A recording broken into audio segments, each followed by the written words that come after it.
সহকারী অ্যাডভাইজার মহোদয় আছেন, ওনার সাথে আমি কথা বলেছি ওনাদের সামনে।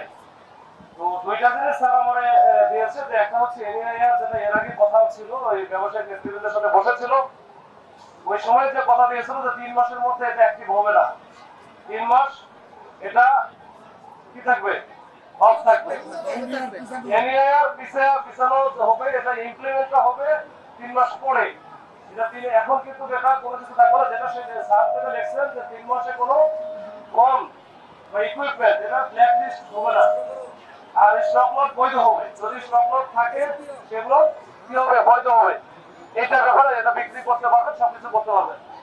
2 নম্বর যেটা বিষয় ছিল, এটা হচ্ছে উৎপাদনকারীরা যারা আছে তারা ডিস্ট্রিবিউটরদের বাড়তি 3 থেকে 4% ডিসকাউন্ট আকারে দিতে পারবে, যাতে শোরুমের চেয়ে কম দামে বিক্রি করতে পারে। মানে এটা 3 থেকে 4% একটা বিষয় আছে। আর এমনিতে শুল্কের যে বিষয়টা ওরা তো আগেই বলে দিয়েছে যে শুল্ক কমানো হবে, এটা কমানো হবে 59% অলমোস্ট 60%। আচ্ছা 60% এর শুল্কটা কমানো হবে। এর বাইরে যে তোকে বললাম এই দুটা বলেছে, এই দুইটা 3 মাসের মধ্যে কিন্তু এটা কার্যকর হচ্ছে না, এই 3 মাস পরে হবে। তো এইটা মানে অনেকের মধ্যে ভুল বোঝাবুঝি আছে। আচ্ছা এই হচ্ছে দুইটা বিষয় একটু ক্লিয়ার করার জন্য একবার আমি আসলাম। আমার মোটামুটি বক্তব্য শেষ।